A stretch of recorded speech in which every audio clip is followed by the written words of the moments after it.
Good morning, folks. Welcome to Something More Than Gibberish on this 16th of May for you. Sorry, 17th, Friday the 17th. Today our featured guest is none other than Valerie Lorraine. Most of you will be familiar with her. She does so much for this platform in supporting people. She's always willing to help, lend a helping hand, and her work speaks for itself. Her creativity in her videos, in her writing, in coordinating so many projects. An amazing lady. It's been a while trying to line this up, but really looking forward to having Valerie on today's show. I see Valerie's in the room. Gemini shouldn't be too far away. So thank you to everybody who's attending the room. Your participation, your questions and all that really help the featured guests to give out so much more of themselves. It's hard otherwise to sit there and talk about yourself for a couple of hours, because the show goes for just only a couple of hours. It's a long time, but with most of our guests, we find the 2 hours goes so quick. It's we know what it's over. But your comments and your encouragement and your prompts and all that really go a long way in helping out. So I've got Valerie and Gemini in the room, so let's get this show on the road so you don't have to listen to me droning on here. Okay, hi Gemini, hi Valerie, hi everybody. If you'd like to put in a request to Valerie and Gemini, I'll bring you up. And we'll get this show on the road. So folks, this is not an open mic. Feature selected guests over a couple of hours to feature to showcase their work, to get to know more about. Hi Gemini. Hello, sir. So we try to feature our guests. Gemini and I have been running, I think this is episode 30. Hi Valerie. Hi. Hello, Valerie. Hi, Gemini. How are you? I'm doing okay. Just fighting with my hair, that's all. I love that every day. Yeah, I fought with my hair this morning, but I'm good We now. can tell.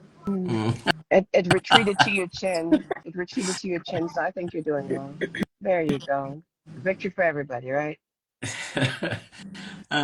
Gemini, I was just saying, today is episode 30 since we started this show. And this year we've been doing it every 2 weeks just to make sure we ensure the quality of guests and so forth. So, yeah, it's welcome, Valerie, to episode 30 of the show. Yeah. Well, that's not the only reason why we've been doing it every 2 weeks. I mean, like, you do need a break from me from time to time. I do need you to recover, since you tell everybody that I beat you up all the time. They see it. They see it. You attack me on the screen, so you Oh know. gosh, here we go. So Valerie, thank you for coming on. First up, Oh, thank you for having me. as you know, you've probably seen some of the other episodes. This is all about you. We try to. Actually, you could probably highlight this to me, enlighten me on this.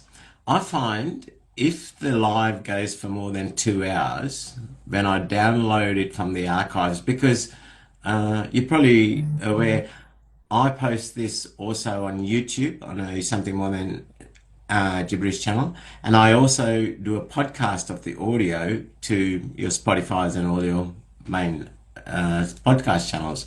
Now, if I go over 2 hours, the audio, everything cuts. When I download the archive, it cuts off at 2 hours, and then I've got to do a screen recording and blend the video. So, I don't know if you've struck that on when you download an archive file. Yeah, it's because of the time. The file's too big. Right. Yeah. Okay. Yeah. So because I know with Robert and all that, we went for like over 2 hours, and I had to cut and splice the videos, and then you got all the screen tags and all that.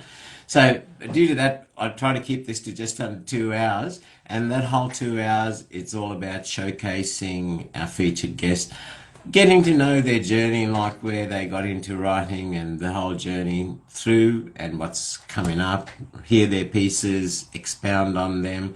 So you're a lady who's been doing this for a very long time, and you not just your writing, your productions, the video productions are all phenomenal, but also you do so much on the platform to help people um, help people get projects off the ground, to get their books underway, so forth. So I think 2 hours, this is going to be a lot to talk about.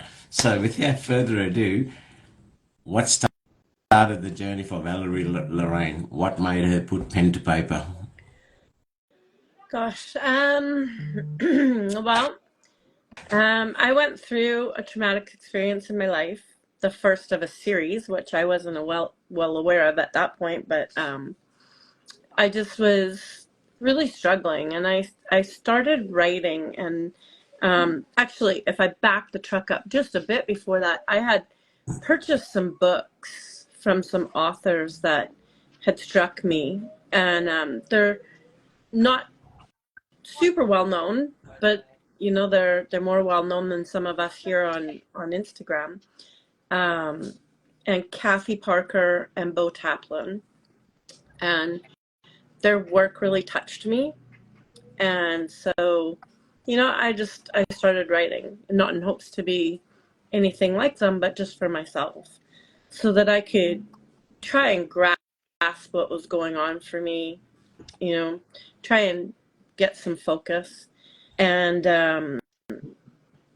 as things progressed, I just kept on writing more and more. And at that point, it was extremely private. It was just for me. It wasn't for anybody else. I wasn't sharing. There was like maybe a handful of people, less than a handful of people, who had seen anything that I had written. And yeah, and then I just went through a big transition in my life medically. I had to leave my career, which was a huge adjustment. And at that point, I just had to refocus my life, and writing had been what I was doing. So I decided that that was where we were going.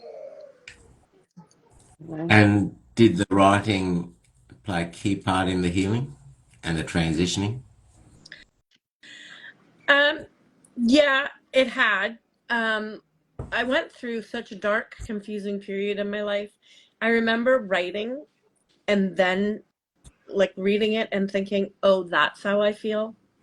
And then I knew that there was a big breakthrough when the intention started the writing as opposed to revealed through the Mm-hmm. writing.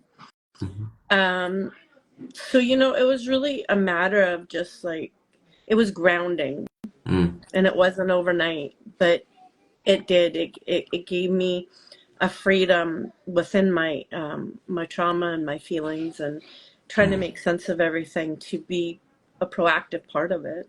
Mm.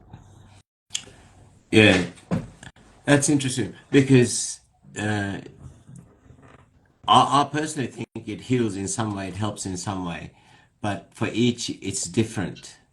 For me, what I found was when I took off traveling in the middle of nowhere, no human beings to talk to. There was no mother to put their arms around you and say, "Son, things will be fine."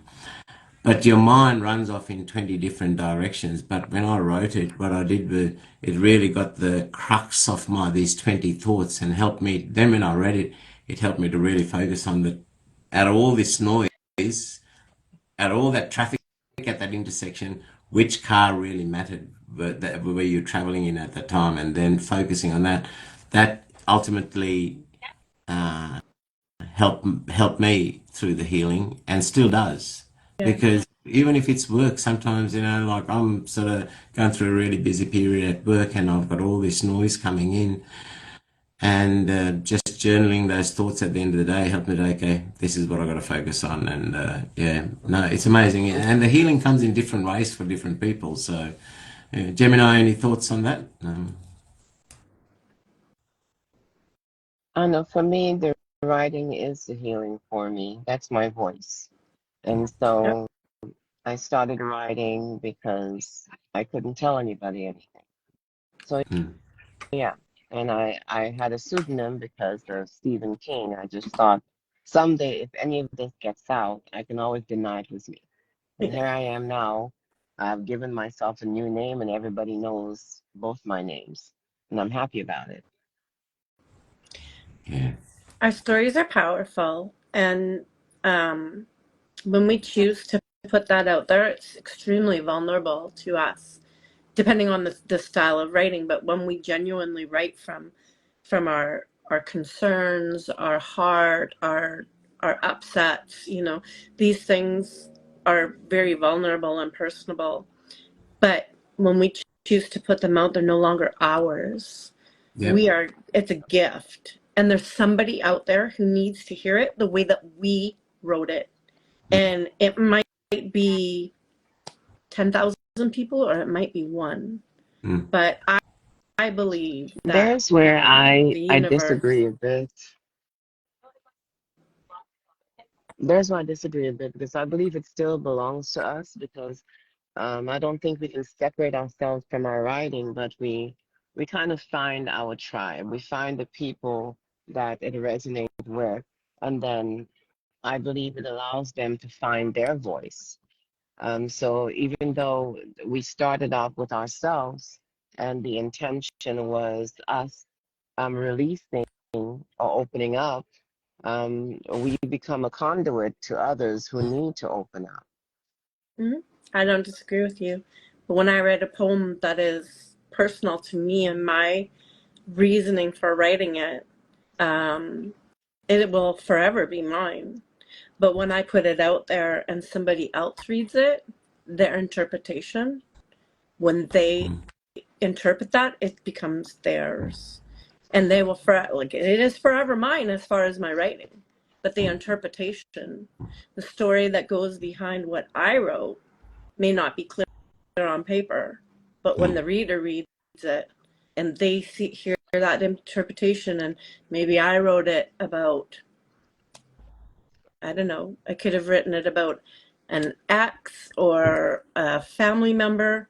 Maybe for them, it relates to their dog or their grandma. Mm.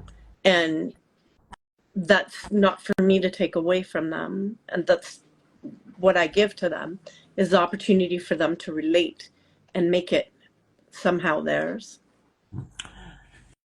Yeah, the impacts can be far-reaching, and you mentioned, as you said, Valerie, 10,000 people or one person could read it. To me, when I write, if through my experience, my journey is not a recipe for anybody else, but if it can trigger off thoughts, their own thoughts, relevant to what their stage in their life or what they're experiencing, then my writing's achieved its Right. purpose if it helps them in that. And if it is one person who can benefit from it, I'll write for that one person. If Exactly. it's 10,000, 100,000, beautiful, great. Yeah. I'm glad that pebble could reach, the ripples could reach be far Yeah. reaching. But yeah, so did you start write? Were you what sort of a age were you when you started the writing? Oh boy. Well, of course, I had written in my teenage years, and then when I got into my later 20s, I started a family, and I got otherwise exceptionally busy. Children, career, all the things that go along with running three children to sports, schools, all kinds of things. So it all got put on hold. Um, so yeah, I was um, I was in my mid 40s when I started reconnecting with my writing. Yeah.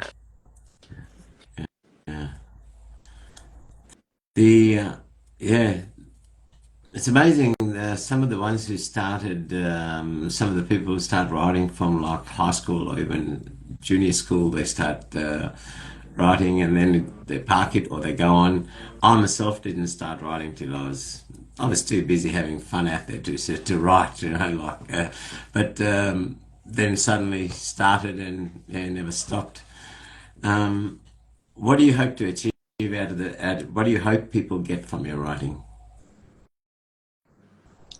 Um, it doesn't matter to me. It because I don't want to um, pin it down to that one thing. If they get some enjoyment out of it, if it connects with them on a resonating level of an experience that they're going through, um, I just I'm happy to write and put it out there, and how it resonates with somebody else is always a joy for me if I get to find out. Mm, mm, mm. Yeah, that's where sometimes like it's great with people that we within the platform where we talk to each other and we give each other feedback and all that. But when strangers read it, that's where those reviews, good or bad, sort of help to give you feedback, isn't it? To see it just gives you lets you know what they get out of your work. And even if they disliked it or it just gave them 2 hours of boredom, well, that's fine. You know what I Yep. mean? Yeah. Now, you've got two books of your own and three um, collaborations with. I do. So I have two books of my own work, Falling and My Life Untitled, and then my first anthology is in the Company of Poets. My second anthology is called Inked Inceptions, Prompted Conceptions, and yeah, there's a third lurking. So I heard a rumor there's a third in the making. Yes, yeah. true. Well, you own you own two books. I've got here, and they've been a most enjoyable read.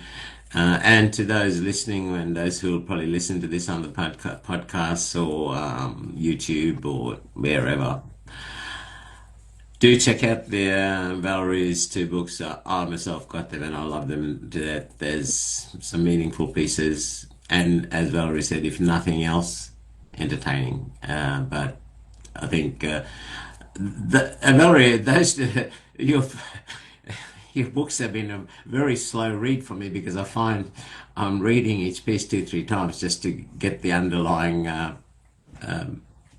the thought process happening there, and yeah, they're very good, a very value. The reading's been of value in helping. I like thought-provoking poetry, and yours certainly does. Thank you so much. I really appreciate that. So, speaking of And that, congratulations on the upcoming book. Thank you so much. In the next week and a half, everybody will know. oh no, oh that's Yeah, soon. Wow, a week. that's it. Yeah. Yeah. And besides, and that coordinating those projects, I know you're the driver behind it. That's all takes some phenomenal coordination and time. So, and I know your kids are grown up, but then you're also looking after two grandkids, Agree. and you do so much on live and doing this stuff. Besides that, you also, as part of your business, you help people with publishing their own books and so forth as well. How do you find the time for all this? This is there's 24 hours in the day. Let me know your secret because I need more than 24 hours in my day right now. Um. Well, what? I don't have a secret. I wish I did. I just try and manage my time as best as I can, and here is part of the secret. This last 6 months has been really difficult, and this current book should have been out 6 months ago. Yeah, right. And so, I mean, sometimes I have to put down my own projects Mm, because I'm working with others to have their books come out. And the one thing that I do know about myself is that I can't multitask as I used to be able to do years ago. Um, so, I have, and I take things like that hard mm, because I would like to be able to do more, especially what I used to be able to do before I had a medical issue. mm, So those things I find challenging to be able to say like, okay, here's my limit, and I'm going to honor my limit. I'm not super accepting of it, mm, but I'm going to mm. have to honor my limit right now. Yeah, And so those kind of things, they wear heavy on me. yeah. And then, but I do try and push through, and um, I try and focus on what I did get done Yeah, as opposed to what I didn't get done. yeah. That's key. That's a valid. Yeah, focus on what you did get done and what you didn't get done.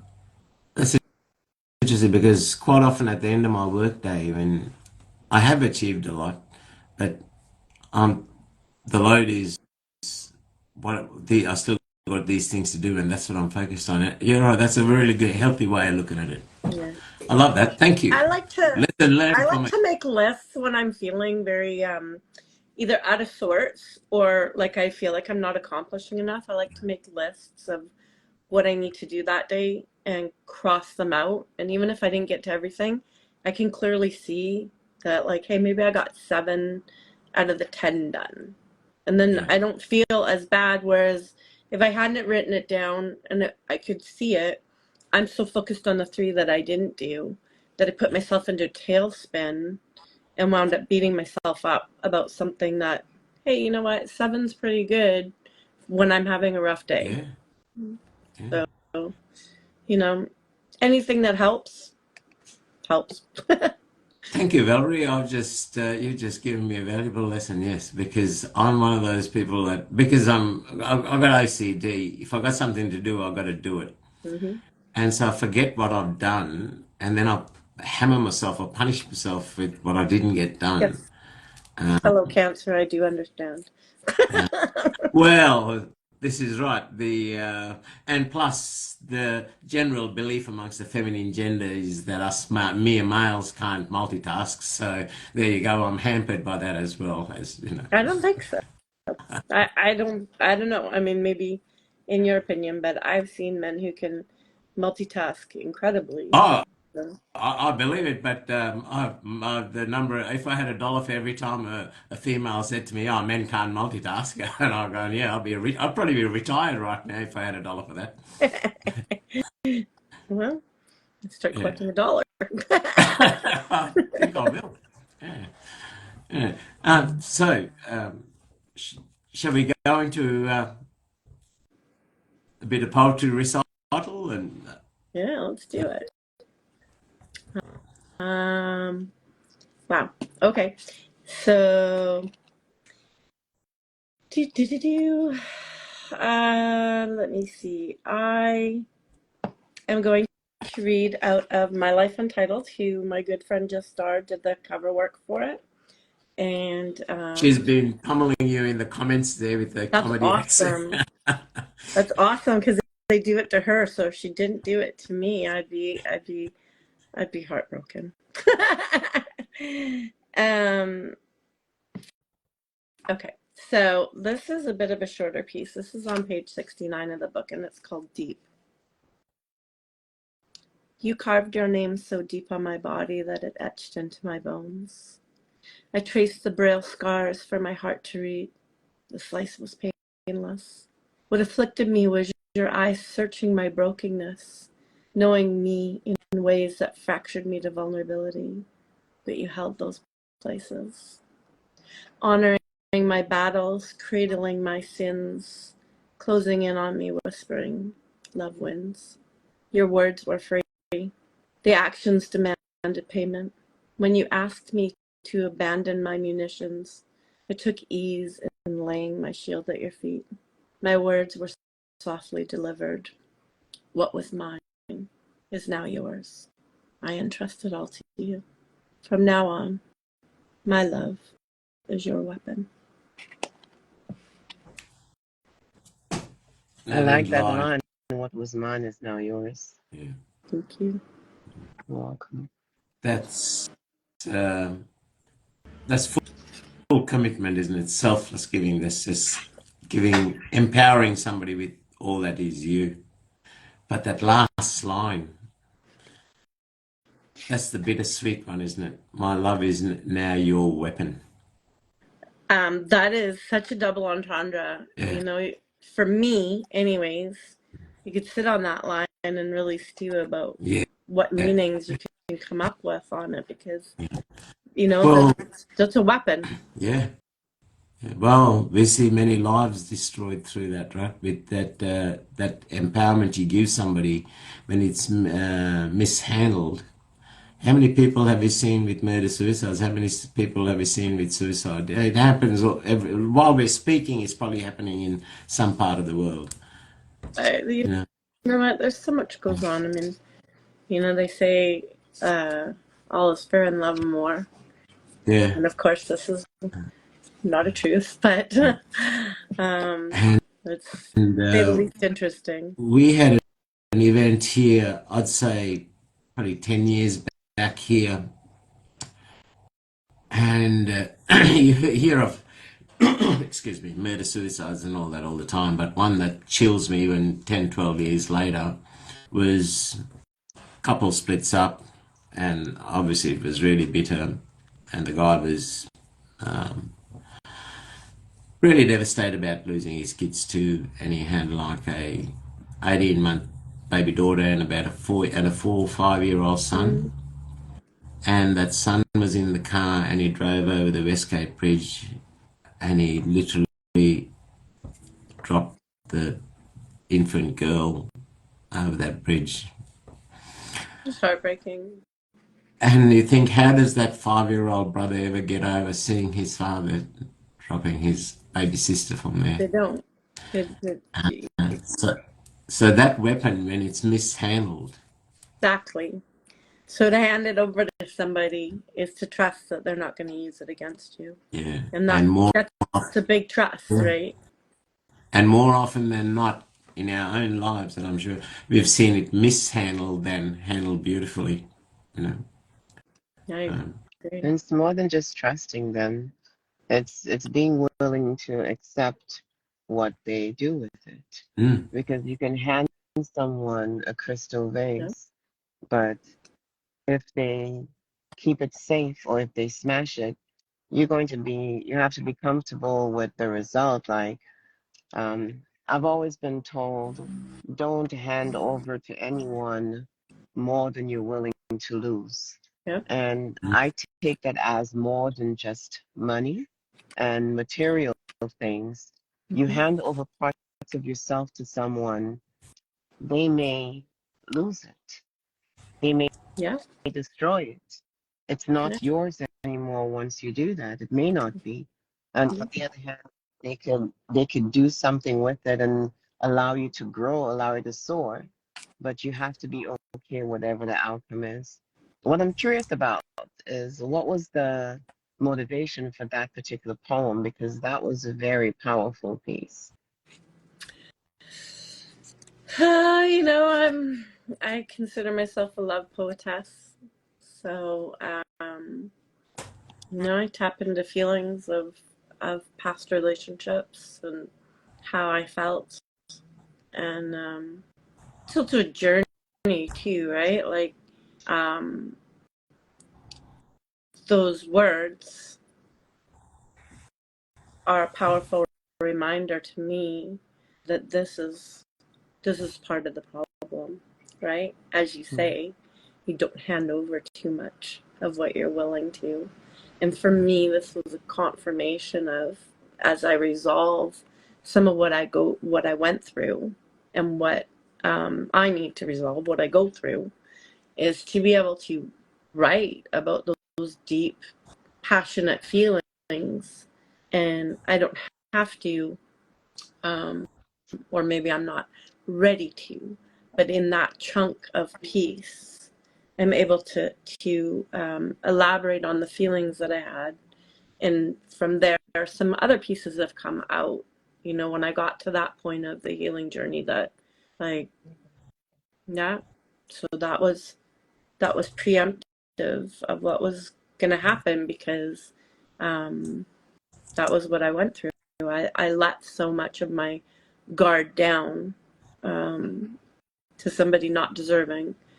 So, but that part didn't show up until after. So, it's part of the process for me.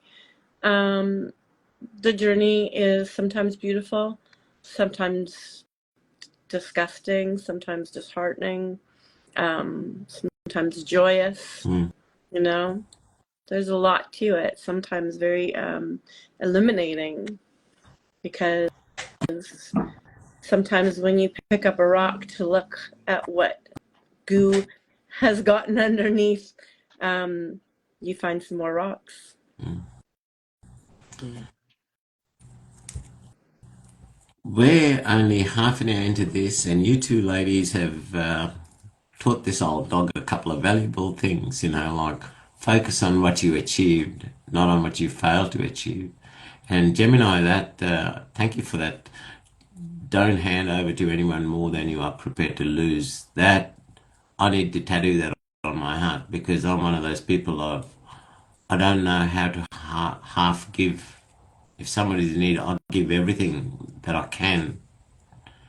And then, of course, if quite often and I'm talking even not even in a relationship, but even in helping people, I give what I can, the best I can, and you see those people on their feet, and then they don't have the time of the day to even say hello to you. It hurts, Right. right? It's disappointing. But And keep I think believing. that's a Cancer thing too, right? Yeah, We're nurturers, so yeah, we want yeah, to. That's part of our nature, is to, be like, I'm here, and how can I support you? And um, I think that if I could give anybody any advice, it's beautiful to have an open heart, but it's also incredibly empowering to have boundaries. yeah, And the one thing that I have learned um, in my short time on Earth is some pretty hard lessons. Um, because if you don't learn them, they're going to be thrust upon you. mm, Um, and I fully believe that. So, I just think that some of the things that I've learned is that sometimes people have their own karma, and that I don't need to jump in mm, to rescue them when I could be relaying their mm, lessons, mm. and so it's this balance of knowing, and everything's a balance in life, right? But it's a Yeah, balance of knowing how much do I offer, and where do I stop and you begin, because there's a danger in giving too much to somebody. People are supposed to be self-sufficient, and there are times when people need a bigger helping hand, but when when is that time? It's not all the time. yeah. you know Zook's I just think. put in a Go ahead. Zook's just put in a title of a book, "Hard to Set, Great to Live by Breen Brown on boundaries." Yeah, Sorry, Brene Brown is amazing. sorry, Gemini, I cut you off there. You were going to say something. No, I was saying that it's so we learn to set boundaries. We learn what we're willing to, well, we think we know what we're willing to part with as far as ourselves and the pain that will come with that. The lesson is afterwards. The lesson always comes afterwards. So, yes, you're in pain, but will you hold resentment? Will you trust again? Will you love again? Mm, And that is where the lesson actually begins. It's Mhm. not after the fall, it's like it's the getting up. And part that up is kind of releasing that person so you can release yourself, because you hold on to that pain, you Mm. hold on to that resentment, it does nothing for you. It's like a Yeah. wound. It just festers. You will not let it heal because you just keep picking at it and picking at it Yeah. and telling everybody, exposing the wound to everyone. You don't know whether they're toxic or not. Here is my wound. Look what he did. Look what she Mm-hmm. did to me. And Yep. you don't allow yourself to heal. Mm-hmm. Mm-hmm. Yeah, and that's the ever so true, Gemini, because like say even if somebody out there on the street was needed my help and I go and help them and they're happy, they smile and then they don't give me the time of the day, that should not let me stopping the next person that I see because I think, oh, what's the use? They're going to treat me this way because maybe that person won't, and yeah, and that's a hard thing to do because how many people do you think, oh, I'm sick of helping people, I'm sick of falling in love, on, sick of giving so much of my to my work or whatever it is because not all your five fingers are the same. So we can't. But it's sad. You see that, and sometimes you can't blame people because you think when you've been disappointed, you think, oh well, I'll just mind my own business and go about myself. And so, where are those boundaries? As Zook's put in the title of that book, difficult to set. You know. Mhm. I think the key is to always remember to be genuinely you and who you are, right? And then to understand where, um, you know, I need to say no for whatever reasons are mine Yeah. and not feel guilted or pressured into. When we say yes to something and it winds up hurting us, that's a Mm, boundary that we've missed. mm, So that's the only thing that I can say on that subject that I've yeah. learned.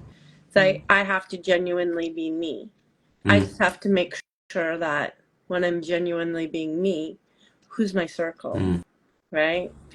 Because um, you know, having a stand up circle is the biggest bonus that anybody can have. mm. Wow. How many lines that poem have? 10, 12 lines, 15 lines, whatever. It's just amazing that those 10 or 15 lines, it's just really instigated a really profound conversation here that we could probably keep even talking Right. about, isn't it? Isn't it amazing the power of poetry when it's written from the heart and yeah, yeah. I mean, this is a great discussion. I could keep going on this thing, you know what I mean? But and this is I like working with Gemini on this too. Like the way we conversations that are stimulated from in expounding on the pieces that our featured guests read. Um, I said, I'm myself, I'm an old dog that's seen a lot of life, and I learned two things to instill to put a sticky notes on my screen to remind me of, like, Everyone has something to give. they're like, you never stop learning, do you? Like, don't I hand over way more than I'm prepared to lose, but I lose and I keep going and I keep going, and that's a valuable quote, Gemini. I'm so thankful for it. I really am. I love it. Wait till you get to the point where you give something knowing that you're going to lose and knowing that it's going to hurt. Yeah. I'm at Yep. that point now, Mm, where I know, I know I can see it, but I'm going to give you an opportunity, and it's your choice what you do with it.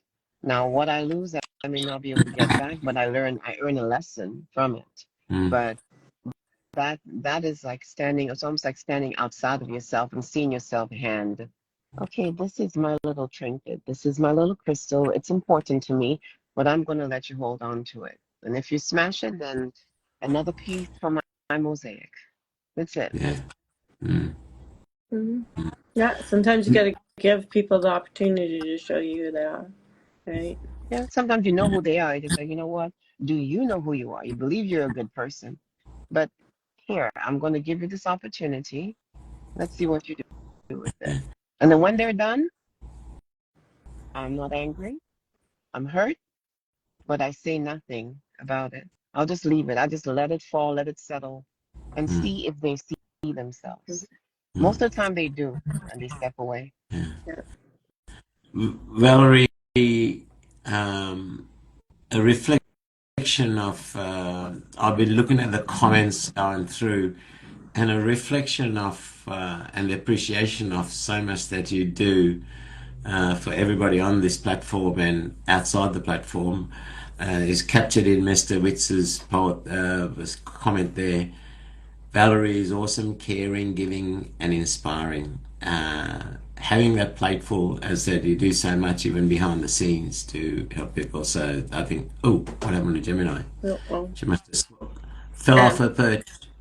I would like to thank Mr. Witz, and I've seen a few others who commented as well, the 11th hour and poetically imperfect, and those kind of comments are really heartfelt to me. I think sometimes, I think a lot of times we don't see ourselves as other people see us, and Yeah, it's hard when we're just doing what we're doing and we're going through stuff, and sometimes you hit that brick wall where you're thinking like, oh, does this even matter, or what do I do next? Do I just keep going, or and those kind of comments help, at least myself, to kind of shake myself off and straighten out. So I really appreciate everybody just being in the room. yeah. But to comment like that, thank you so much.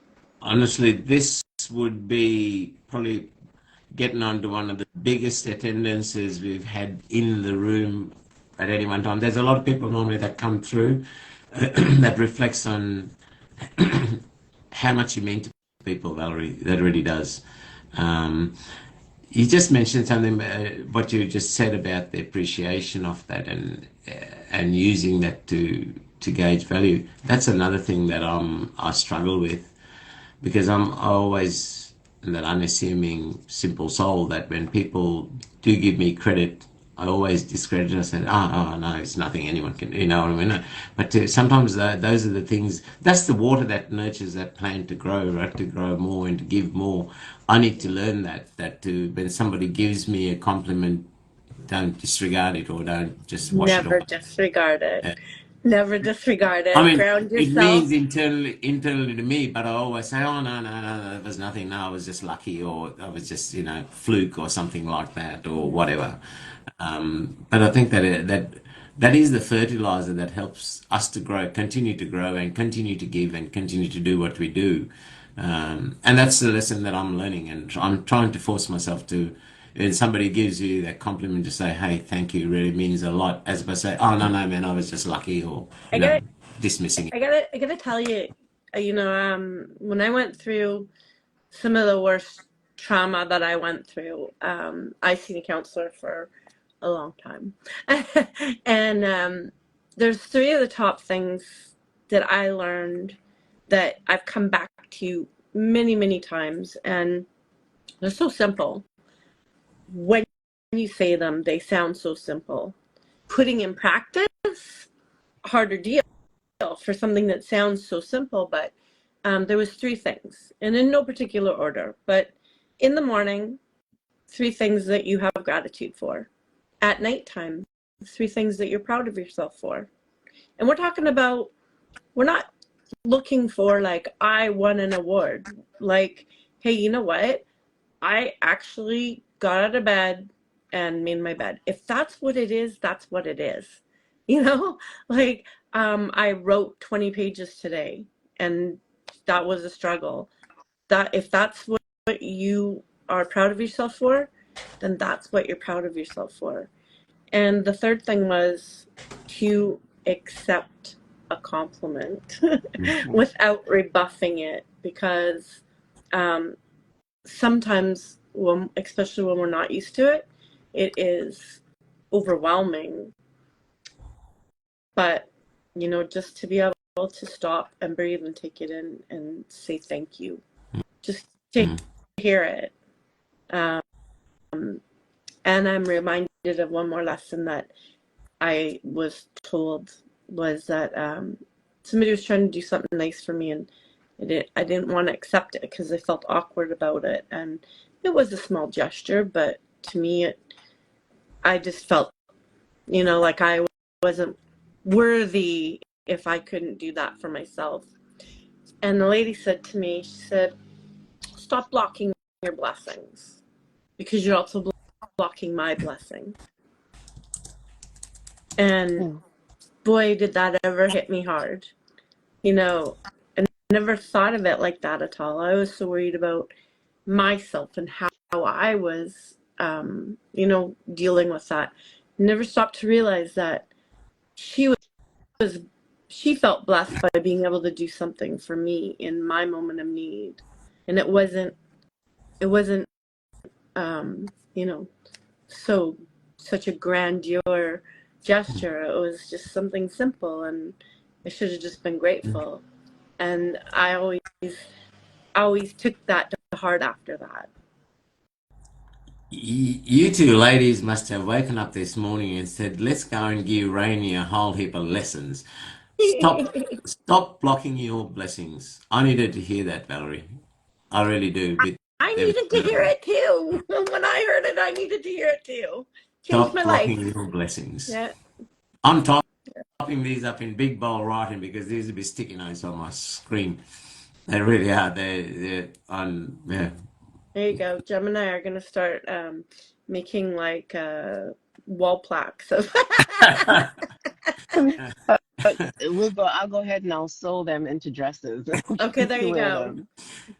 That's I don't know yeah. if Rainier will wear a dress, but we could get him a wall plaque. Oh Oh, well, we you can get never them to know. wear anything whatsoever. We just call it a kilt, Rainier. It's a kilt.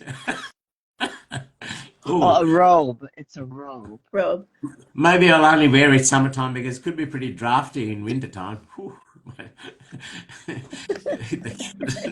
Mm. Oh gosh, no. Supposed to wear stockings under those. Again, Valerie, uh, the that one piece that we heard, the comments that's come in the commentary and the discussion we've had, my goodness, that's what I love about your poetry. So you can see why it takes me forever to read your books, right? Because I I have really these appreciate internal it. conversations. There's about 10 Gileses in there, Oranias in there that are having this with every line I'm reading, right? So, yeah. Can we go to another piece? Because this conversation could go on forever.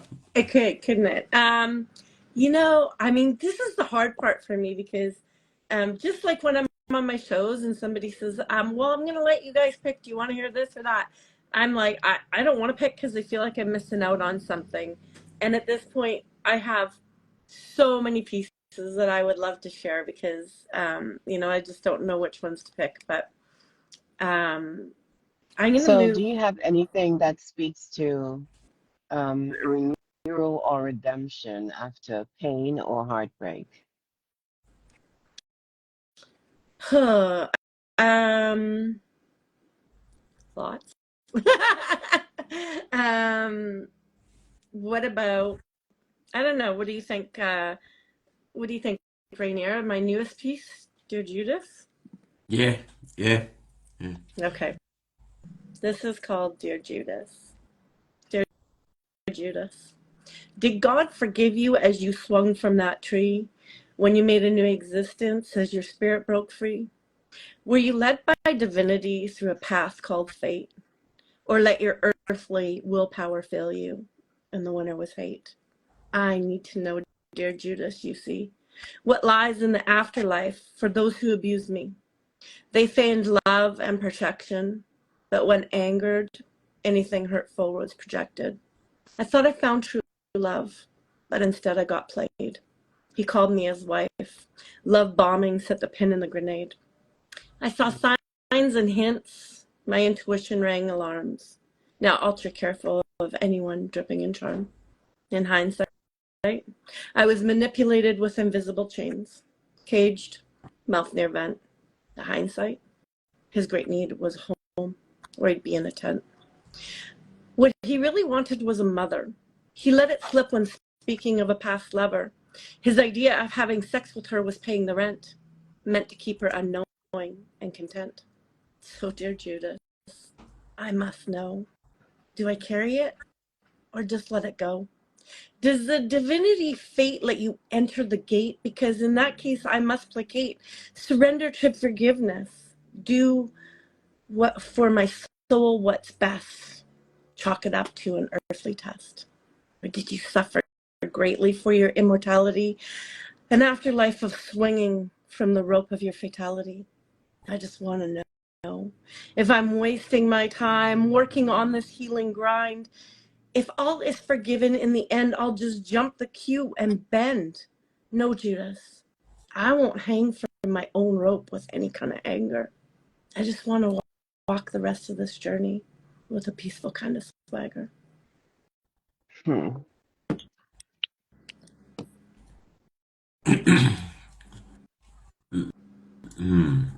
Yeah. I love that piece. Yeah. Manipulated by invisible chains. So much of our day. There's so much happening, isn't it, in our work, in the organizations we work for, within relationships, within parents and children relationships, and depending on the culture, that the depth of that manipulation varies so much. Like some of the subcontinent, I mean, with the parents' manipulation of children, and oh my goodness, yeah, what a line. Mm. That's a line that I could meditate on for hours and come up with a lot of answers. And do I carry it or just let it go? How many times should we ask ourselves that question in a day, in any day, any given day? That at least a half a dozen times, things that happen in a day, in a work day, in a day with your relationship or Mm. interactions with friends. Do I carry it or just let it go? Hmm. Well, I have a few wonderful challenges in life. I'm a classic overthinker. I am OCD to a point. So I like to, even if I don't like to, it happens. Things go on in my head and relive far too often and try and make sense of things. And I've been working on the thoughts of forgiveness for certain things. And, um, you know, what did it for me is just this real ethereal thought. Like it just was kind of, I don't know if people come to forgiveness on this thought, but I started thinking, you watch these shows of or stories of people who have near-death experience, and they're always met with love in the afterlife of sometimes people that they didn't have the greatest relationships with, parents or grandparents, and it's all love.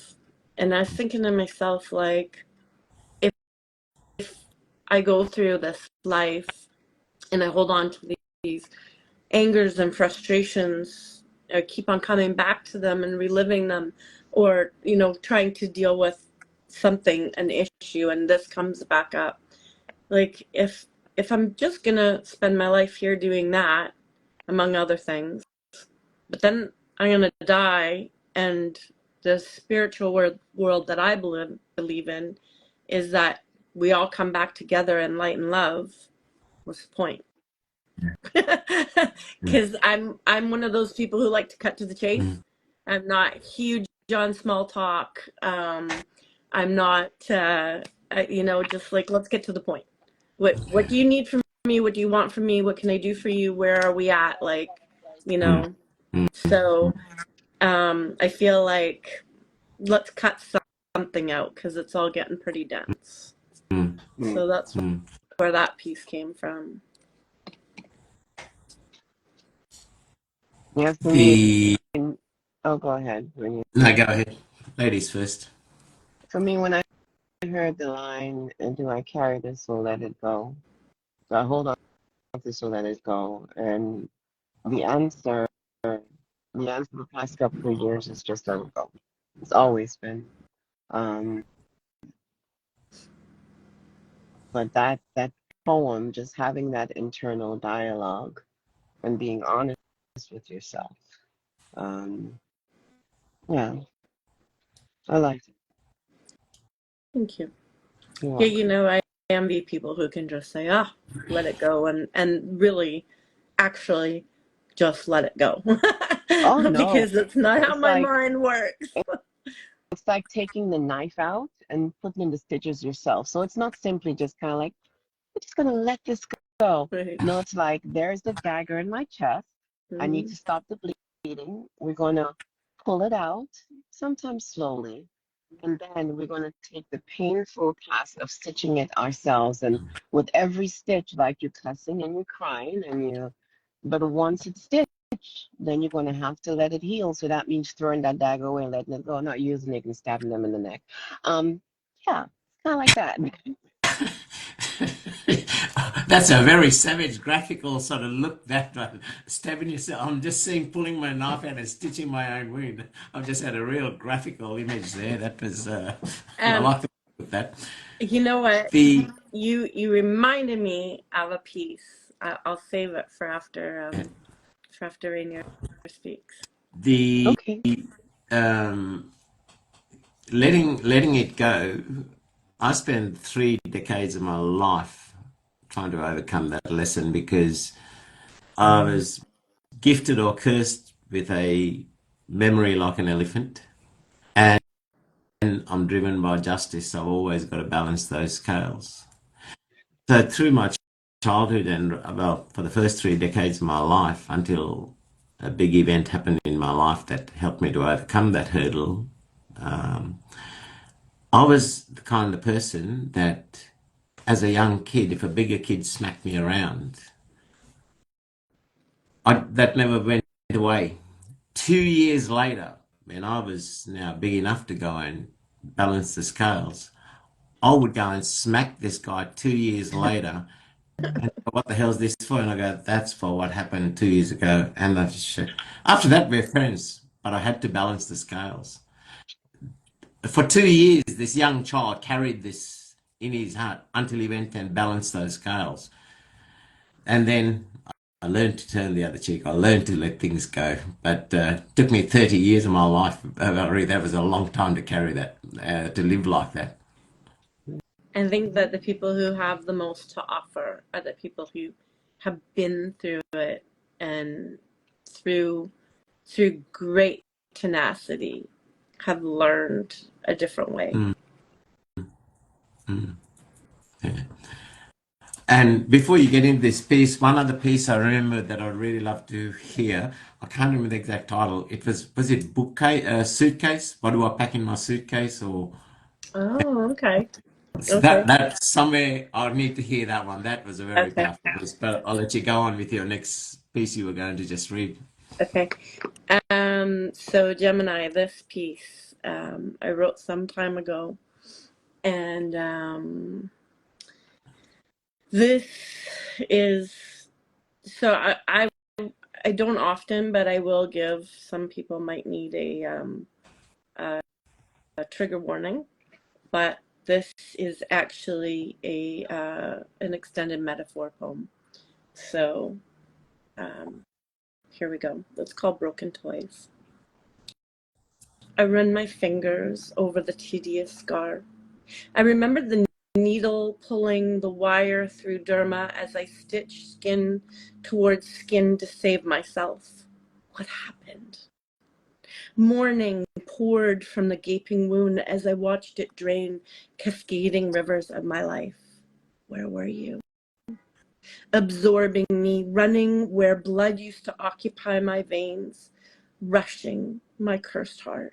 Sorrow, the parasite that infested my being, a tragedy that you would not leave me be, entered to my chest a heart. You filled every cell. Memories stormed, tossing me about like a toy boat, forgotten from a distant sandy shore where children played happily. All the while, I lay on the floor dying, no one knowing. My breath sucked in my chest. I couldn't make it release. Tears filled babbling brooks, the deplore so great. My body ached in agony, keeping me affixed on the ceramic tile. My head was an explosion of fireworks. My head was an explosion of firework recollections, bursting and falling from the sky. Regret convulsed violently, violating every muscle at once, pulling me in all directions. A rag doll being dragged and tossed along your playground. My eyes did not focus. They blurred in a kaleidoscope vision of you. Where did you go? All of you is bleeding this sorrow through my veins. I can't breathe. I cannot live without you when you, yes, it is you that runs through my veins. I take a sharp blade and cut deeply. I cut the life of you out of me, the passion, anguish, and torment as I watch you spill out of me. Finally, you are gone.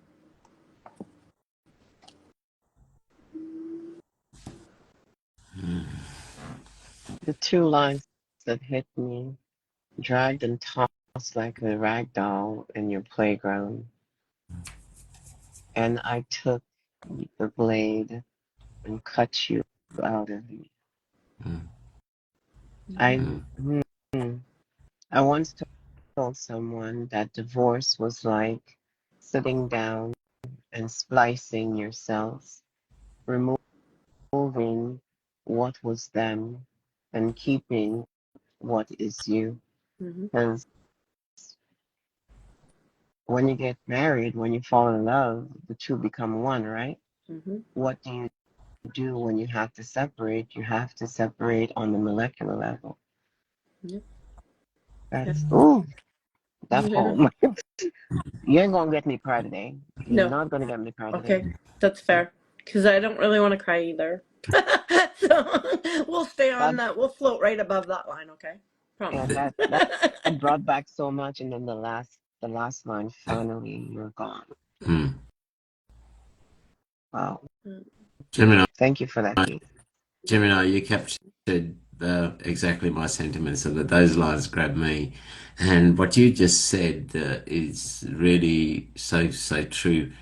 In a divorce, you literally got to separate yourself and retrieve the part of you and let go the part of them. That's so true. That's so true. To rebuild that whole that was you, that blended, and to get back that. Yeah, that's so true. A really beautiful way of looking at it, and that's so true. It is. Whether it's a And divorce, whether it's hard because you wove this fabric together, and by the time that you come to the point where you know that you have to unweave this fabric, you have also changed. The whole relationship, the going through all of this, the coming of the undoing has changed who you are. So now it's not just finding, right, teasing the two apart. It's understanding that I am no longer the same as when I went in. And now who am I?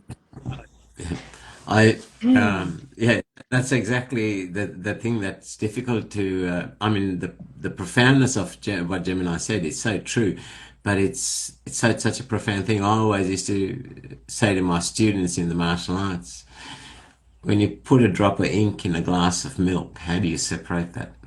How do you separate the ink and the milk? You don't. You just have to pull out what you can, right? Exactly. Because when you splice, there's still, if you want to be violent about it, you lose some of yourself in the process. But when you splice, they still have some of you. Maybe very little, but you still have some of them. They're still there. Yeah, absolutely. Okay. I'm doing that one. Because I used to use that analogy to my students because, like, as we all know, the martial arts are a way of life, not about being the superhero. It's a philosophy. It's like a religion, right? It's about mastering the self through the physical training. And but it was getting that message across that what I'm teaching you could kill somebody very easily. But then how do you separate that ink from the milk once you've done that? Yeah, it's a lot of boundaries, right? Mm. And Mm-hmm. Uh, Woo-wee! I'll tell you, honestly, life lessons. I'm really annoyed that Instagram only gives you this 2 a.m. limit because honestly, I really like just have the two pieces, just the conversations that have come out, and that's what I love in profound poetry. You know, my lovely co-host here, her pieces, Wow. just yeah. We can just contemplate and contemplate each line. And in that poem that he just read, he had so many beautiful lines, Mm-hmm. and each one of them, again, you can see why I take. It's not that I'm a slow reader, but you can see why I take forever to read your books because, each of those lines there was so much power in so much in each line, and so much contemplation that one could, if you were reading it from the heart and trying to understand it, Right. not in terms of entertainment. Yes, you could whiz through the book, but then to read and glean the value of and the depth of each line, yeah, phenomenal. Thank you. So, besides the book, new book that's hopefully out in the next week or so, we'll hear the news. Any other big things in the pipeline? Oh goodness. Well, I have my other channel, Origin of Thought, which is very vibrant, and there's a show going on right now over there. Um, that's that is one of my babies. I just love that channel, and I do a lot of work behind the scenes with that channel, and I have a beautiful administrator, Debbie O, Bottled Up Feelings, and she does such a great job. She does the day-to-day, which allows me to do all the other things that I do. But I think after this book comes out, I've been working on another book, another one of my own pieces, and I'm gonna go back to it.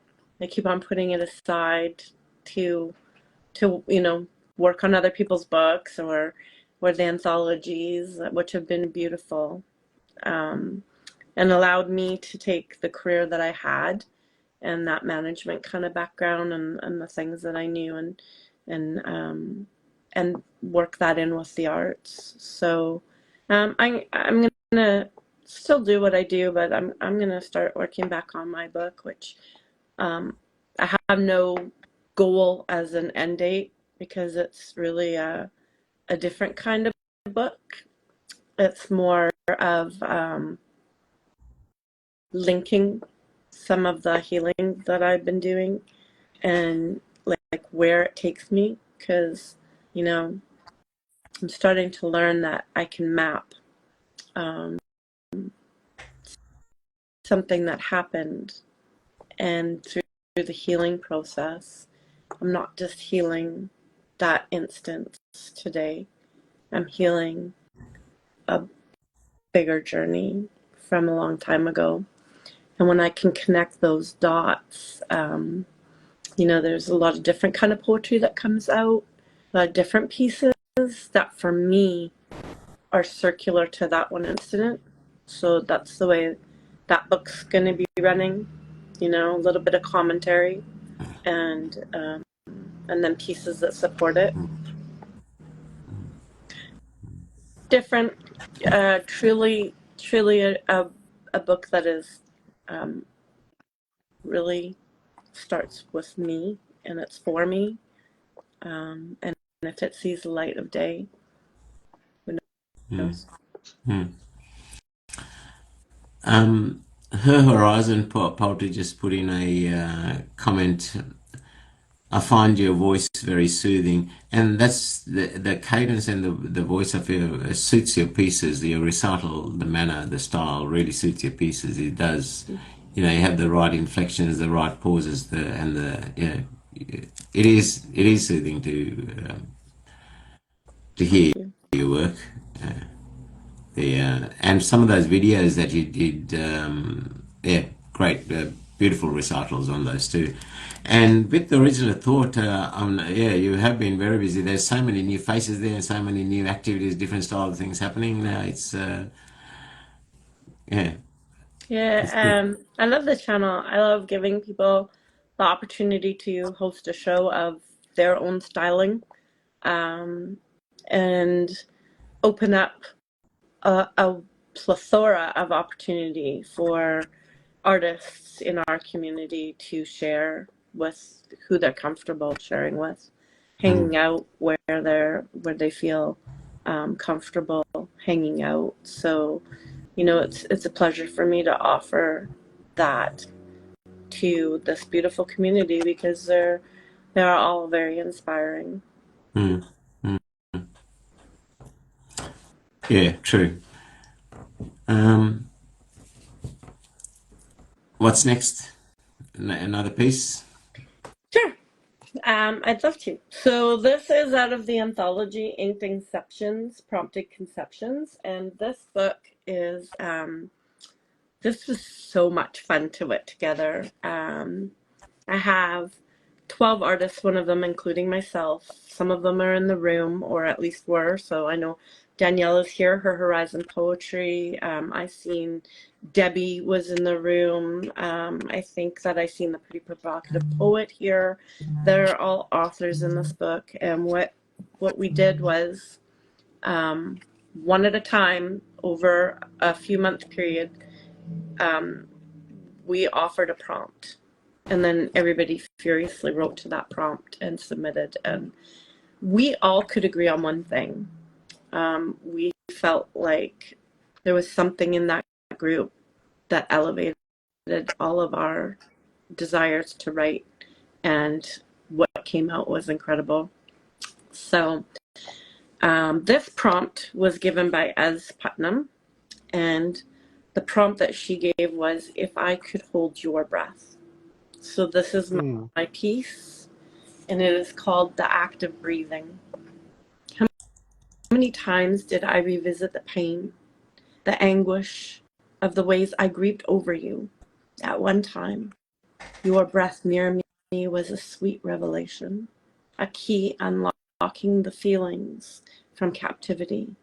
You masterfully cast a spell on me with your breath alone, whispering across delicate, immediate space, a contagion and a cure, as unseen as the air in this room. If only I could hold your breath, to simply take one of my own, allowing fresh, oxygenated thoughts to pursue a confused mind. Breathe into my own capacity, quiet my pleading heart. I made a mistake. So many, in fact. The countenance I made with blood was thicker than the water of the womb, and steadfast to unrequited loyalty. I, in fact, forgot to breathe in order to save myself. Mm. Great job on the prompt. Yeah, I yeah. Thank you. Again, so many beautiful lines in there. Mm. Fresh, oxygenated thoughts. um, That last line, I like the way you closed it out. It's like it was neatly tied. Thank you. I'm curious to hear what the other poems sounded like, and I know that Ramrock just jumped into the room. I know that sometimes when a prompt is given, there is some synchronicity there. It's like y'all don't talk about what you're going to Yeah. write about, and Yeah. then you write, and it's like everyone is a shoot off of the same vine. So I would love Yeah. to see what that looked like in the book. Uh, you know, this book was such a joy because we had such a diversified group, but all strong writers and beautiful people. And that group chat is still alive, but we just all connected like right away. And it was really beautiful. And the poetry was exceptional. And sometimes you're right. Sometimes we were like all on the money for the same kind of theme coming out of it, or at least the majority of the group. And sometimes we were, you know, we were linked by the same prompt, but it went in different directions. And I love it when a prompt speaks to you and you write to it. And the beauty of this book was that we had 12 prompts that spoke to us all deeply. One, they were just so powerful. And I think it's a beautiful book. I think that the co-authors in this book, they just shone. And I was just so exceptionally proud of the work that came out from each and every one of them. It was a joy to put out this book. Oh, no other joy. I had joy in every single book that I put out, especially the anthologies, because of who's in it. But this was just a little bit of a different concept. And, it's the silliest thing when I put it out too, right? When I came up with the idea, and I was nervous, I was upset, I was jittery, and I was like, I don't know why, because what could go wrong with strong writers and handing them a prompt? Nothing. But in my mind, I was like, this is gonna be a shit show. I was like, what did I do to myself? Because it was like relinquishing control to 11 other people, like 11 other personalities, 11 other personalities with multiple emotions. I don't know, I was really nervous about it. And in hindsight, it was the funny, I still think it's funny because I don't know why I thought that something would go wrong, but the cohesion of the group really bolstered me. They're just such an incredible group of people, and beautiful, beautiful, lovely souls. And as I said, this book's been out for, a year, and we're still connecting every day in the group chat. No, people were upset when it was they're like, oh, we stopped writing poetry, we're done now, and they were so upset about it. I'm like, oh, I promise you there's still a lot more to go. The book's not out, so just cool your jets, we're still going to be here. But yeah, a beautiful group. That's Oh, the interesting. wonderful. So Go ahead. I go. The wonderful thing about experiences like this, a lot of times we, mm, mm, I'm going to bring school into it. I know I need to go back. I need to go back. I will. Um, so in our counseling and psychology classes, um, we discussed anxiety and fear. Sometimes it's excitement mistaken for Hmm. anxiety. Um, and only afterwards do we see, if we allow ourselves to, we see that that was not anxiety. That was, so maybe you were afraid that it was going to be too good. I think in hindsight, I was just I was stepping out of the norm, my comfort zone. So it was something new, and I think the anxiety that I built about it was that this is a slight sidestep of difference, and while it's the same, it's different. And how, because I'd never done it before, how was it going to roll out? I wasn't just saying, hey, everybody, go give me at least 10 pieces of your new creations, nothing, that you've had before, and bring it back to me. I wasn't leaving it to that. I was saying, no, you have to write based on this. Not just what I'm giving, what you're giving. We all have to do this, and it's got to be kind of fairly timely, and I drove that timeline, and everybody was was so into it and so into the process and so enjoying it that there was no hardships of oh, I'm not on time, and oh, I'm not, it was such a lovely outcome that it warmed my heart. So yeah, I agree with you. Yeah, sounds like a beautiful journey. It was. Based on your comment, I never thought of it in that way. Like as you said, having 12 authors writing on the same prompt, or having 11 other views than your own. Yeah, I just imagine. Can you imagine what somebody like Steve would write, but somebody like Angela would write, and then imagine then the rogue in the room, what Lick would do with the prompt, right? Right. Man, I that'd was be thinking like, Zooks, what Zooks would yeah, write. Zooks, I Sorry, you go know know. ahead. what? And Yeah. but that's the joy of it, right? Like for me, that is the joy of prompts when they speak to you, to see what everybody did the same, but even if it's the same thought, their words and their imagery still generate something so completely different, Yeah. right? That it's not even like a remake, or it's so completely genuinely unique. Yeah.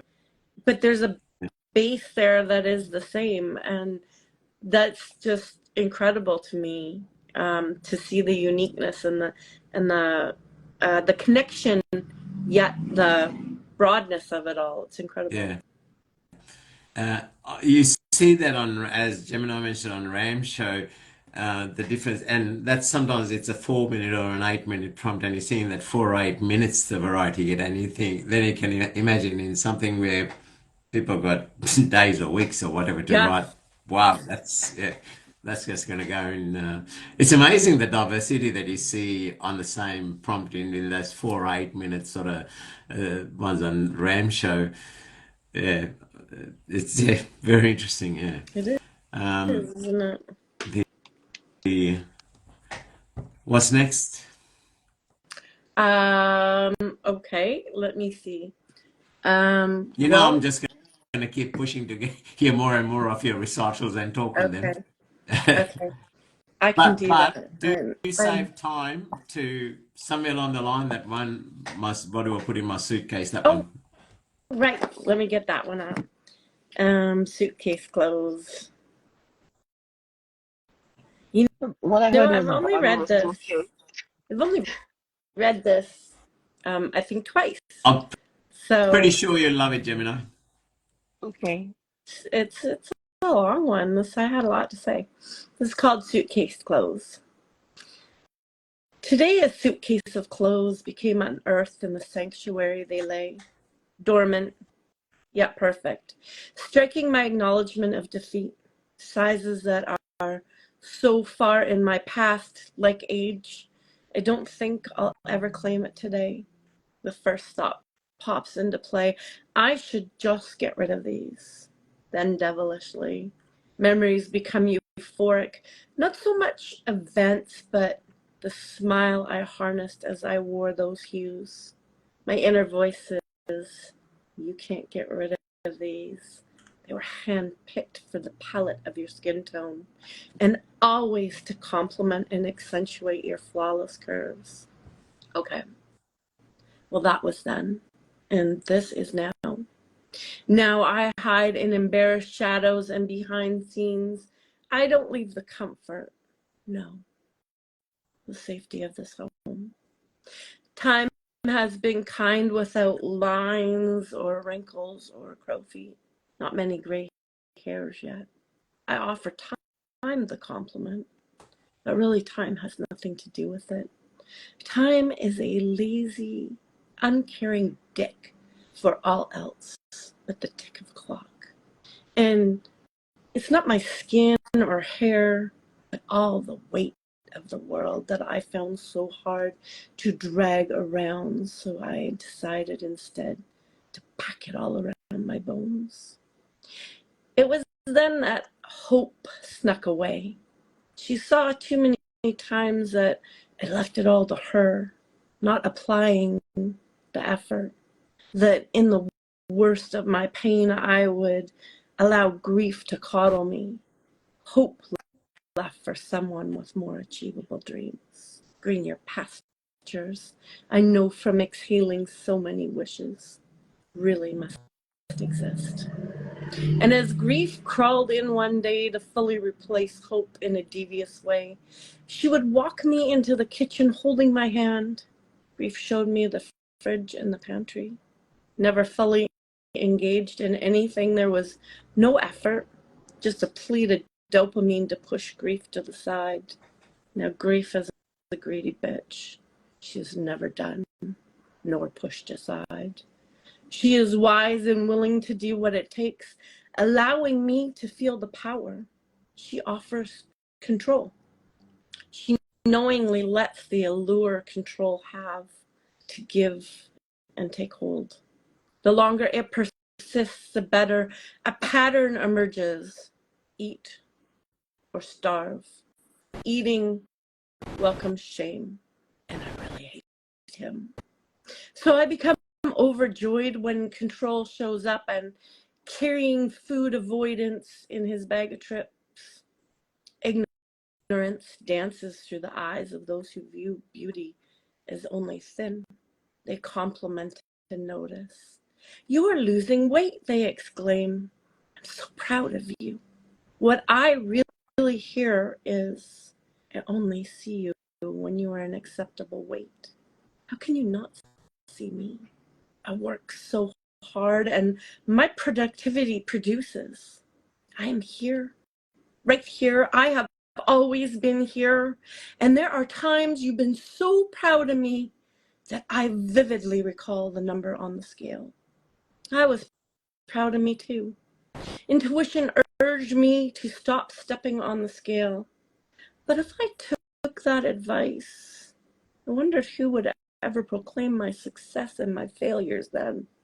I took control to a new level, worshiping our honeymoon with hyperfocus, oblivious, a task I can do without hope or grief because I abandoned them at the side of some long past memory, buried in a pile of clothes near my bed, then carried on with a goal. Now, goal has always been with me. I burden him as a lover I will always grow old with. I stain him with tattooed check marks and quietly celebrate for short moments, but never long. I always beg for more, silently calling out to give me multiples before I am satisfied. I push him places I have no business trying to open doors. Confidence and I force myself in and around like I own this little joint named love. Confidence suggests that I can have this little piece of property too, as if it was my idea. But then comes in someone I didn't expect. Bent in bones and behind shaded eyes, pain and rejection reemerge unexpectedly, hitching a ride on fingers coiled to form a fist, tossed about in the resulting mess. They claw their way across a throw rug and reacquaint themselves to me. Love was not meant for me, and they come to offer a long strand of never-ending dialect reminding me of all the reasons why. Grief walks in with a 40 of tequila and makes it a party. I didn't want to attend, but I can't find the exit, so I make nachos and ceviche and sip for the duration. We get so drunk, them on my nerves and me on food, that they decide I should have another round at the amusement park. They are overjoyed at my lack of enthusiasm as they bounce around in the bumper cars, getting nowhere fast except bashed around by them. I am only seeking solace, as the beating I took is nowhere near my fault, but pain, rejection, and grief accuse me over and over again that it is. Trauma bummed a ride and packed into an overfilled suitcase the day that man, disguised as love, showed up to fury fists against me. Trauma promised to never let me walk through a doorway again without reminding me of the moment he surprised attacked me. A pledge trauma has followed through with to this day. I flew home the next day, bruises still forming and deciding what color looked most appropriate against my skin tone to make the biggest splash. I wanted them to stay demure, but they insisted on being standout accessories to my clothing choices. My baggage was weighed and the attendant announced that they were overweight. Grief whispered, "So are you." and smiled. I opened up my carry-on and picked up depression and tucked it nearest my makeup bag, carrying my overused bottle of concealer.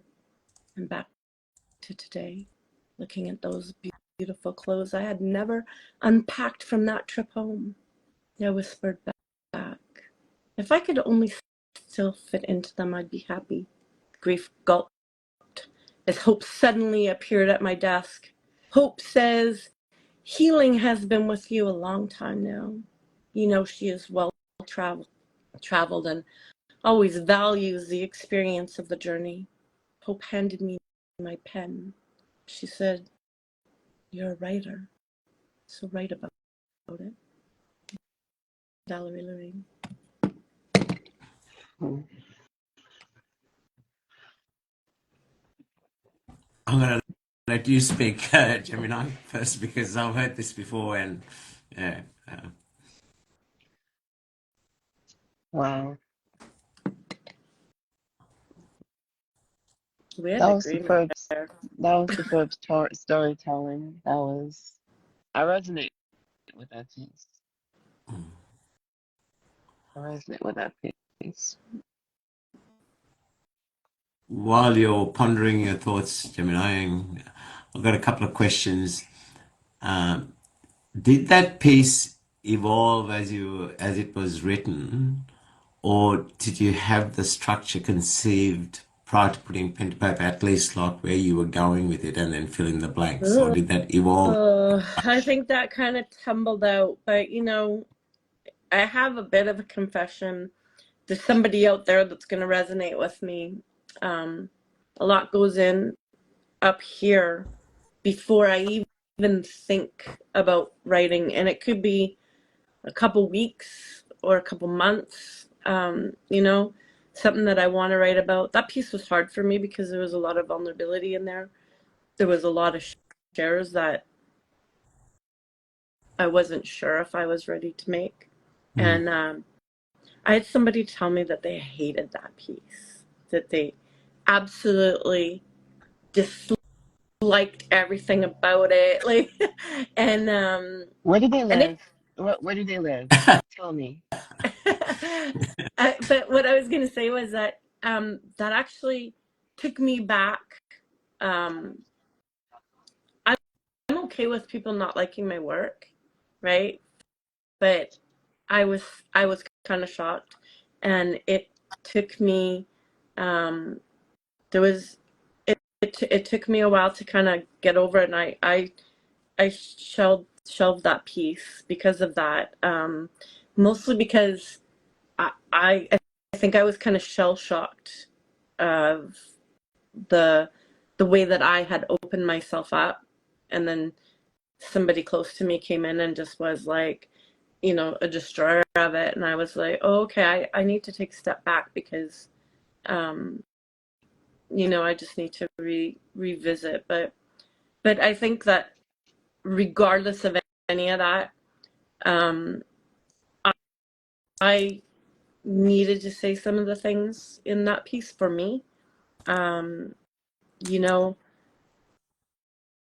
there there's things that happen when we have trauma in our lives that we are unexpected, and sometimes we don't know how to deal with them,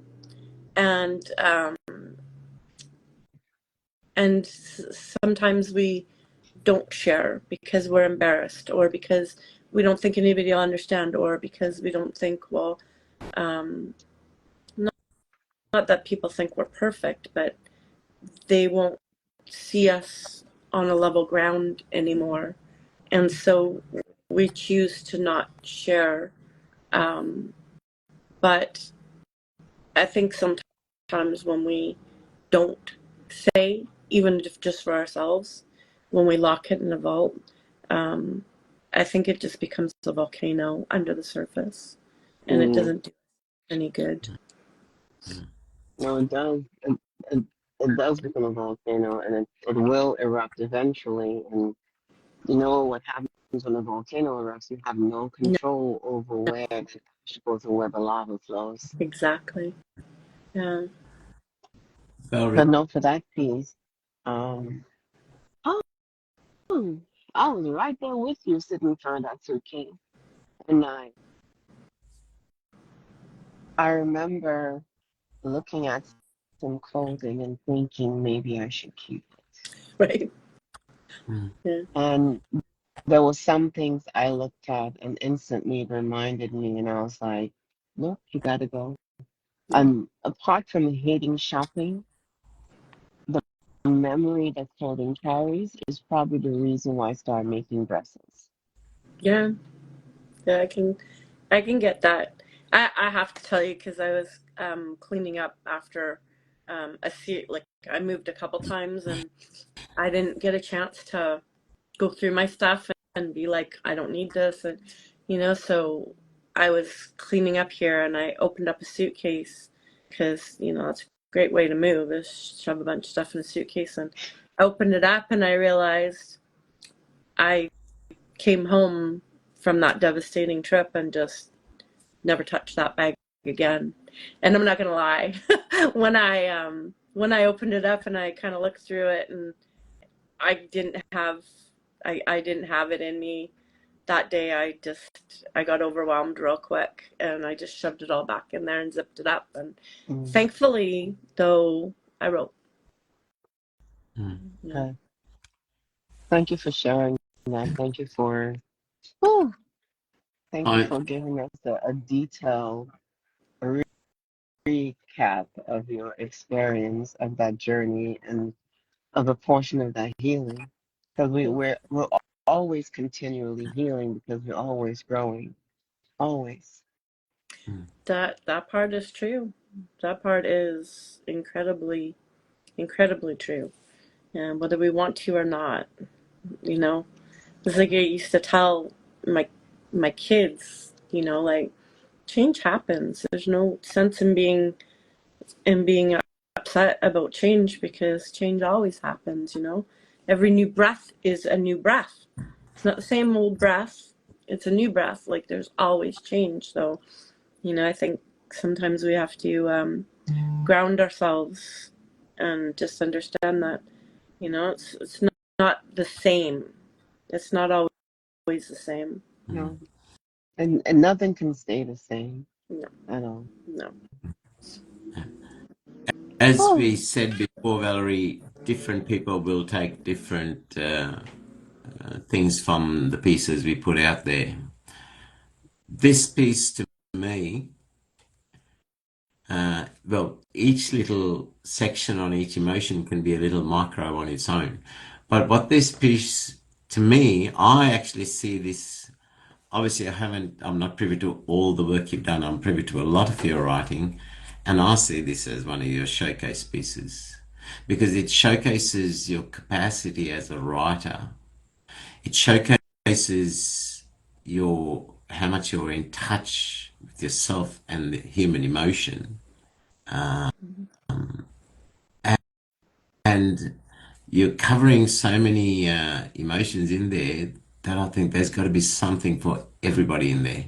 Whether it's somebody dealing in grief, whether it's somebody living in, going through, where they're living in hope. There's so much. I honestly see this. I think when you read this to me before you even put it out, you bounced it off me one day. And that was, God, I would say, what, when did you write that? It was 10 months, a year ago, whatever. That's when you, I Yeah, remember, yeah, about that actually. yeah, Yeah, about roughly about a year ago. yeah. Because I remember before you wanted my feedback on it and you read it to me one day on the phone, and I haven't forgotten it. Right? Oh wow. I asked that for you we got to include that somewhere on the repertoire today, Yeah. because that to me I see that as a showcase piece, and then for somebody to absolutely dislike it shows you the extremities of what people can take from our work, right? I Well, honestly see that as that really showcases your whole capacity, your talent, your depth, your diversity in what you can write thank on. you. Thank you so much. And um, sometimes things affect people too personally and they don't want to. I don't know why. I think I was so and again, it's not that somebody disliked my work. They're free to. Yeah. They're free to, whatever reason they have. I think um, my shock was that, that there was no why. There was no positivity or direction. It was just all layered of dislike, dislike, dislike. So it took me a while to be, I think I wasn't in the mindset at that time to, you know, there was a shock going on, and there was another level of healing that came out of this piece. And when it's so vulnerable, um, you know, it hits different. Well, it was Hmm. not. It wasn't even like they disliked your piece. It was like they were telling you shut up about your experience. you know, Like disliking something and saying, "Hey, this metaphor doesn't hit me," or "I can't relate." But elaborating on how much you dislike something, um, and it's almost as if I want to know what their purpose was for reacting so strongly concerning something so vulnerable. yeah. I, I would hazard a guess that it was holding up a mirror for them to look at things they didn't want to look at. It who knows? And that was something that I had to come back to eventually. Um, it was a lesson, I think, that was building. Universe does things in strange ways, because I think that I really needed to come back to that lesson of this is a reflection. And I'm not just saying that one thing. I'm talking about a few things that came to me at once, where I had to remind myself that, you know, the way somebody responds to you is a reflection of them, not us, Mm-hmm. and or not, in this case, not myself. And the universe is so lovely when you don't catch their drift. Mm. They send it to you. Eventually, you're not going to get that gentle wind blowing. You're going to get the spear in the shoulder. you know. Jeez. Spur on the shoulder and take it all in. Right, right. So, I yeah. want I wanted to share a comment that her Horizon Poetry shared. Mhm. Like she said, what's also hurts is looking at clothing that I will never wear, not because they don't fit, but because there's nowhere to wear them to. Okay, her Wear Horizon. it. Um, Wear it. you need to hop on my page. You don't need to wait until you're like 90 years old and going into Walmart with jewels and a gown made for orchestra. Do that shit now. Yep, Do do it it. now. Okay? That's I yeah. make myself gowns every day. I wear gowns every day. Somebody's like, "Is there an occasion?" No, Yes, it's I just today. made it. And I wanted to wear it today. Like, Yeah, that's all that matters. yeah, Like, go out there, you glow when you feel good. So yeah. if it's a dress made for an orchestra concert and Wear you don't it. have the opportunity to go to one now, wear Yeah, it. wear it for the night on the couch with movie and popcorn. Wear, like, hey, Go to the as far grocery as that store. goes, yep. Go to the grocery store, zip in and grab something from the pharmacy. And then You know write a what poem else? about Like, it. yeah, and not only that, but like, have your tea in the morning or your coffee out of that china cup. Like, hey, if you're having a PBJ for dinner because it is just you and you have no desire to grab that china plate. Like, why are you saving it for a special occasion? This is a special occasion. This Just is, change into a party dress now. right? Take pictures and post it. Yes. Like, there's the only reason you need to do something is because it's going to spur some type of joy, some type of happiness, some type Right. of something in you. And if you look in the mirror and say, you know what? This really fits me nicely. Like, Oh, I like this. I look great Go in get this. a cup of coffee, a donut, a glass of wine. I don't care. Go to Walmart People and stand in the don't know grocery where you're section. going. Yeah, stand in People the don't know where grocery you're section going. when somebody Go to the liquor compliments store. you. Well, Yeah. Somebody Well, compliments you, say, "Oh, thank you. Where are you going?" "Oh, just here." Yeah. And then from that reaction, I want to look, put on that party dress. When this live is over, I want you to go to the grocery store and go to and just stroll through the aisles and gathering things slowly. Take your time, Yeah. take in everything, take in the sway of that dress on you. And then I want to hear a poem from it. That's the best prompt I've ever heard. The best one.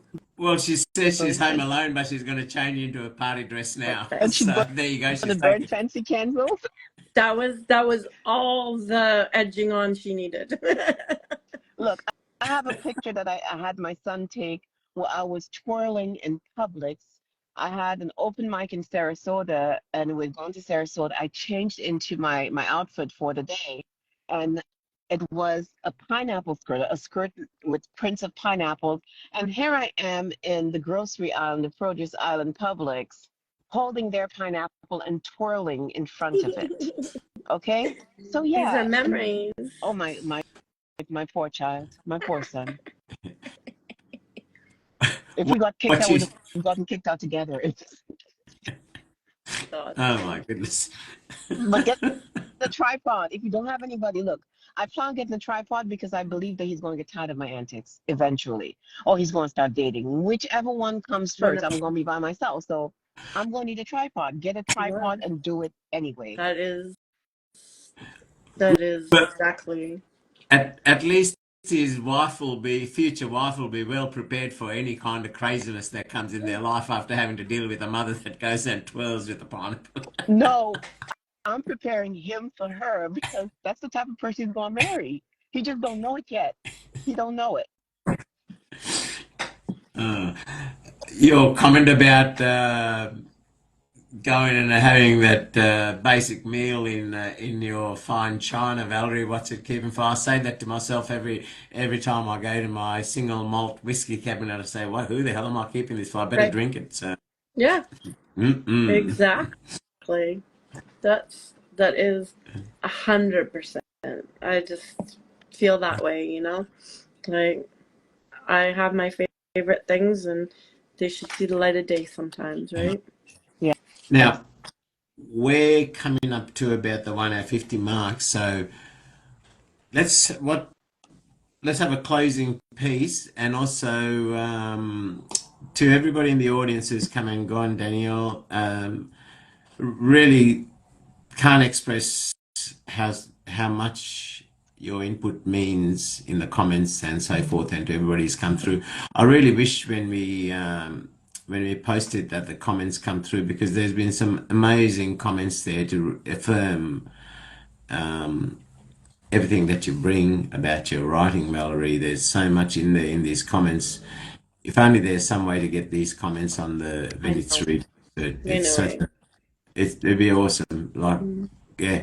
But thank you to everybody who's been in the room, and I know some of you have got to go, but it's been an amazing 2 hours, and the conversations that have come out. That's what Gemini and I sort of target from this show, is for the listeners through the conversations and expounding on the poetry that's recited by our featured guests, is if it helps them, in their own process of wherever they're at in life at that time, or somebody young who's feeling the emotion, starting out on the emotional journey, just to be able to give them any snippets, any words, any lines to that'll help them. That's the whole purpose of this show, what we try to do in expanding on these pieces. And today has been exceptional. Even Zooks mentioned before he had to go, he said he's really enjoyed this episode because every piece of yours, Valerie, we could have talked on for hours, like to remind myself, all right, shut up, let's cut it, let's go to another poem, because we could still be talking about your first piece you read, right? Yeah. Very true, very true. I just want to say that thank you both so much for inviting me to come and spend this time with you. But thank you for everybody who's jumped into the room, whether it was for a little bit or I see a lot of people who've been here since the beginning, and I'm so thankful. And um, I have a piece that I'd like to close Yeah. with. Is that okay? Yes. Yeah. Before you start that, on the back of your comment, it's a pleasure to be able to give back to you because you give to so many, Valerie, on this platform. And it's a pleasure to be able to give back to you. And as I say to all the guests, this is only the first time, it's not the last.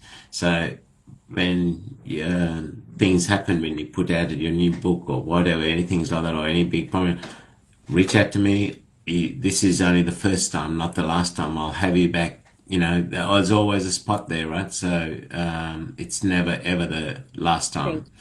And matter of fact, in on the 28th of June, I've got Ram and Keneal both together. We've done Oh, them nice. each individually. Now that Ram's books come out too, and we wanted to bring them together, so we've got the two of them together. So it's Nice. never the first, last time. So when things happen, please reach out. It's a absolute pleasure to bring you on, and Oh, thank you. it's great to be able to give back to people who do give so much of themselves to Thank others. you so much. Thank you. I appreciate it. I wanted to close with this piece because um, I feel like this is the essence of who I am in this piece. This is called Life After Life I Am. The angst of a new day trembles. Fear creeps near, attempting to settle in. Porch morning, sipping coffee. Ineffable thoughts rising with the sun. The horizon hues morph in spectacular dull tones. She just peeks into vision, gazing peacefully, no rush. She owns time. Is it possible she controls the vibrant colors too? She must. For certain, she feels emotion as peace rushes all else from a mind's burden. The volcano that burns shallow has a core living deep within, drifting, without care or effort, watching herself reflect on glass water. Who am I in this vast universe? I fell back from stars when called back. If I could only remember my last journey here, I'd make my mark deeper in the sands this time. Yes, I know I have been here many times before, yet I only know this time. So comes the balance between many lives and you only live once. At times, I feel the connection of someone so strong. I know that we path the path together. Our steps are mapped in stars we have forgotten how to read. Or maybe that is for when we return to the stars, where we hang on every word of nighttime stories as for the reason of our lives and how we touched others, how our very existence traveled through those while we were ashen to the power of our words, our touch, our purpose. The stars fade and close the book for now, saying, listen to the sun. And it is here on the morning porch with the sunrise upon us. For those that can hear her, those whose ears are tuned to the vibration of her wondrous voice, she whispers, Archangel, go create your legacy today. Valerie Lorraine.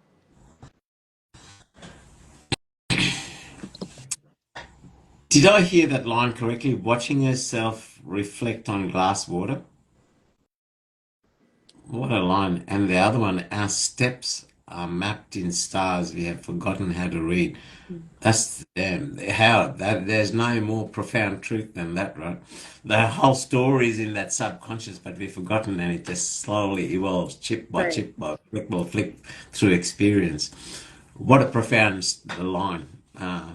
That is a line, again, another thing you could meditate on for like, oh,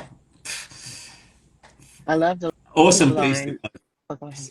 Sorry, go on. Complete your thought.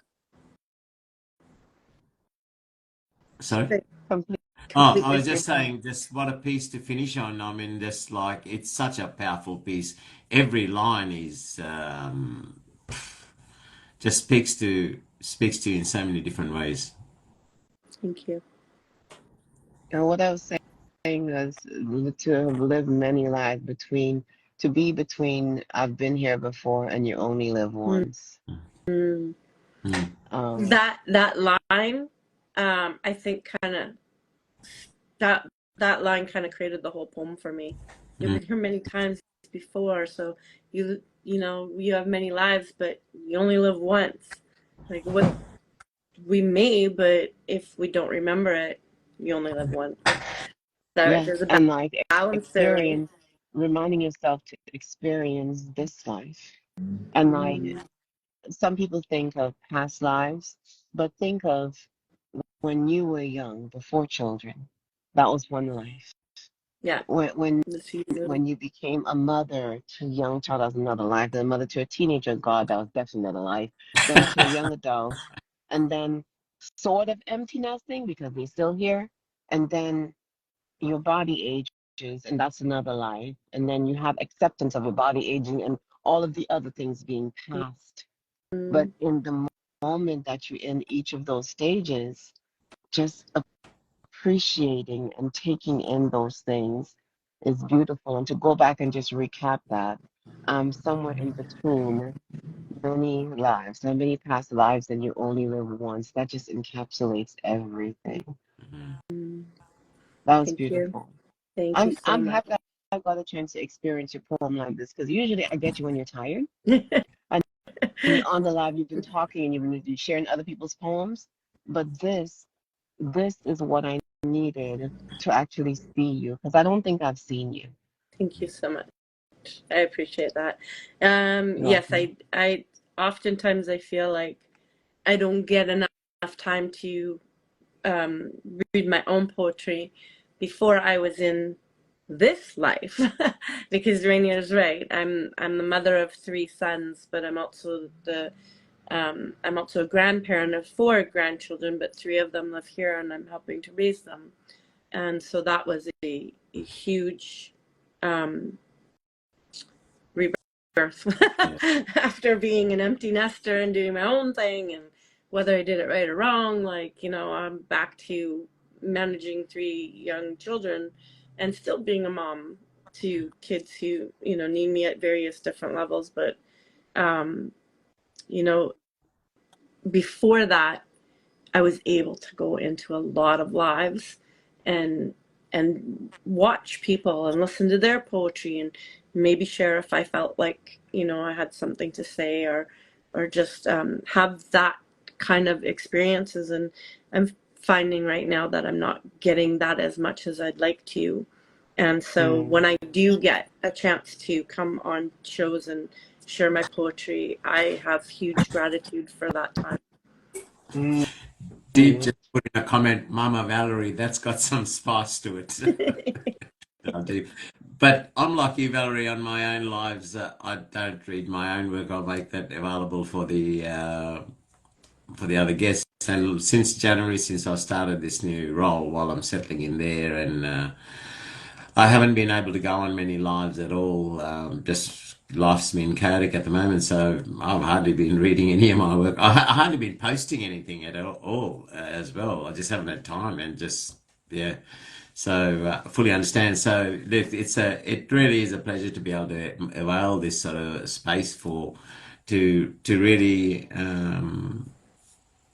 give you that opportunity to be able to showcase your own work in your own capacity, because otherwise everybody, oh yeah, Valerie does this first, you go to Starfield Saturdays, you go to Your Original Thought, oh, she's always hosting live, she's always, but hang on, this person's a writer, very creative, capable writer of her own.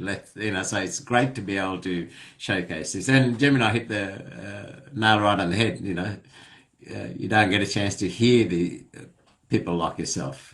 So Thank you. yeah. Thank you so much. I, I It's been I such a can't wait fun. to hear. I can't wait to hear how you chronicle this portion of your life with your adult children and your grandkids and the poems that will come from that. And like that's the thing that we don't realize as writers, as poets, as natural historians, there's always something to write about, and everything is history. Everything is material, Mm. and everything is a poem, so I cannot wait to hear. Oh my gosh. Okay.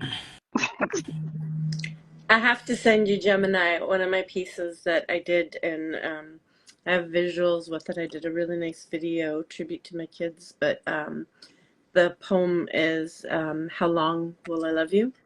Oh, Oh, yes, and no, I love that.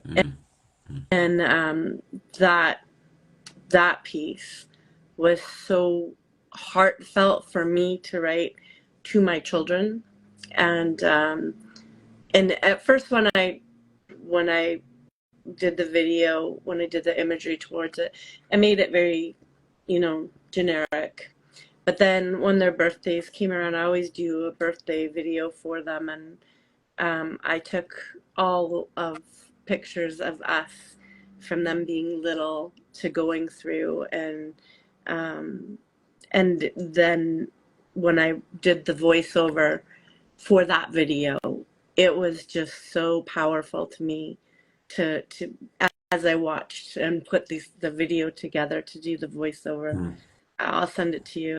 It's really one of my one of the most meaningful pieces to me.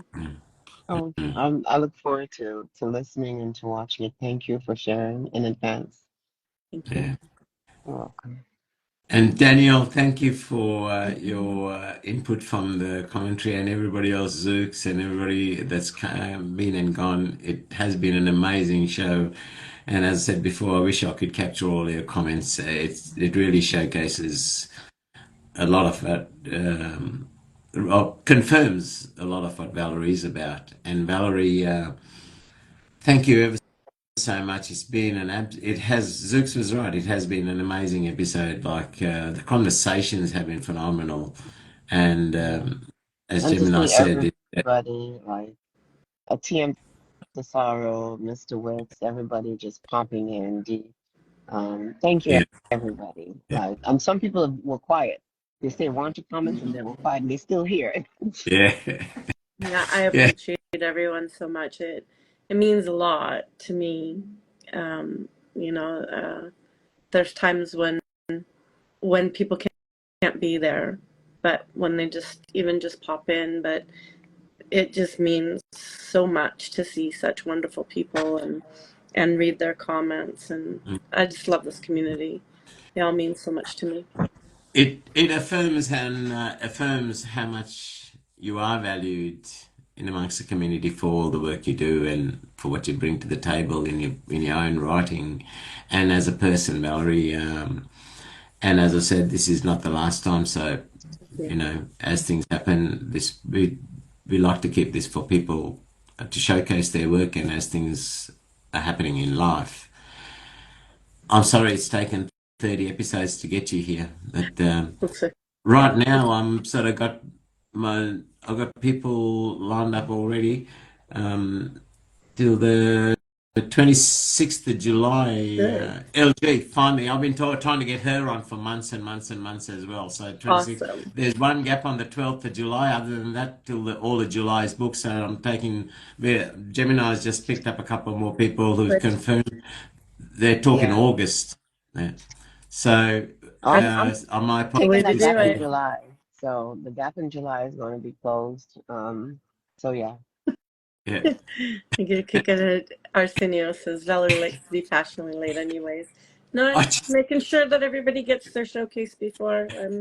I'm in I no rush. just I read his comment there, but no, it's been great to have people like yourself and well, Arsenio himself. We had a great show with him as well, and so many we've had. And I look back on some of the podcasts and all that, and as I post the new ones, yeah, it's great the people we've had.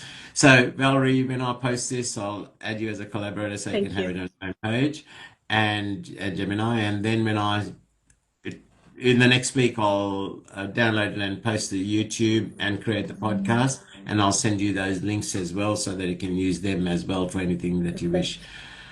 Valerie, we've been friends now for a while, and it's been an absolute pleasure. Well, saying it's a pleasure is an understatement. It's been a pleasure and an honor and most enjoyable to have you on the show. and I've loved this conversation as I do all our other Good. conversations. It really is. And I am sorry I haven't been present lately. Well, this year since starting this new Okay. job with the stuff on Saturdays and all that, but I don't get any. I used to be working and jumping on lives in my old job, right?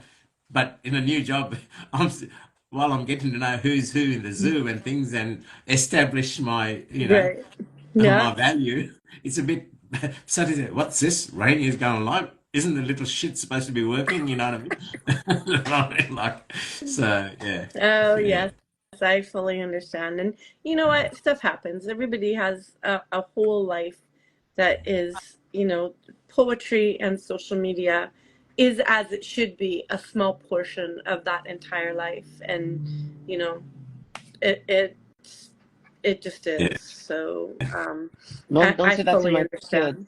They can't hear you say that because they swear I will let them drown. If poetry was drowning and they were drowning, I'd let them drown and say poetry. Like, Oh, Mom, you always on lives. I'm like, that's where my friends are, like a lot of That's them. right. That's I know. Yeah. Hey, my grandchildren, the four and well, she's six now, just a couple days into six, and they know. Are you on a show today? They know. They were yeah. just all having a movie afternoon in my bed, watching TV, and I said, "Well, you guys have to be extra quiet. I'll turn the TV way down. You can stay." And then their dad called them. I was like, "Good, go." Because they weren't going to be good as soon as the camera came on. Yeah. Grandma, They'd be like, we can try hey this everybody. question. Exactly that one. Hi. But thank you. And I yeah, just I'm honored to spend the time with you and just discuss yeah. the major thing in my life, right? Poetry. Been a Yeah. pleasure, Valerie. Been a pleasure. And Gemini, as always, thank you for everything that you bring to the table with your conversations and your profound conversations in expounding on the poetry. And this is probably the world's first episode. This is probably the first episode Oh, in 30 where jeez. she hasn't threatened to kill me or Lord, choke me. Do Oh you well, know? have now you This is will. the mercy. first. This is the Mercy first. has Yay! the Lord. This is a first. See, You got Thank you. see, confetti this and is balloons for it. why, and this is why I need a break. There you go. This is why I need a break. I'm gonna need a break from here and here. Like, I'm Schmidt good. Like you like to poke the tiger. You like to put, and then like when you get your head bitten off, then you wonder like why? Oh, innocent me, lies, I lies, all lies. I was celebrating the first episode where I didn't get a threat to have my neck choked or something like that. You're just I was, baiting. What you're doing is baiting the waters. What he's We've all seen doing, Shark Week. We know what's going on right you now. see, So you want to keep the so streak no, or you want to bait the he waters. doesn't. He No, doesn't. he doesn't. What he's doing, you know how they say, oh, a killer whale attacked the fisherman. No, the fisherman spewed fish guts all over himself Right. and wore an octopus as a wig, and then strutted in front of Yeah. the Just the whale, and then they say, oh, the killer whale is the killer. No, you made I, yourself delectable. the smile that I was watching was like very enticing. It was like watching the 4-year-old poke the 8-year-old while he's doing something and poke him until he finally turned around and snapped and then see who gets in trouble. Hmm. well, But Gemini, it's a good time to end the show. You can have a 2 week break from me. I'll see you in a fortnight for the when we have Hero Dielba. Yeah, Hero. See, I'm going to need a longer break than that, but out of respect for the guests, I will show up. But you see, Valerie, thank you so much just for reading past all of the lies he's been telling everyone. Everyone who's listening, now you've heard it from Valerie Lorraine. Rainier is antagonizing me. And every once in a while, I fall for it. But I do thank him for all the background work that he's done with the show. And I promise to withhold myself, hold my hand, fold my arms, and let bygones be bygones and not hit him in the throat if he ever shows up in Tampa. I can't promise anything because between now and then he's going to do something to antagonize Well, me. So I from this I time, strongly suggest that you close the show because that was not a threat to your life. It was just a threat to your well-being. that's and it was a conditional threat to his well-being based on his actions between now and then. Ladies, thank you very much. Have a blessed weekend, and to everybody who's been through the show, through the room, thank you. And to those who'll possibly watch the podcast or the YouTubes or the reposting of this, thank you. And thank you, Valerie. Thank you, Gemini. Been a great show. Thank you so much. Okay. Goodbye. Ciao.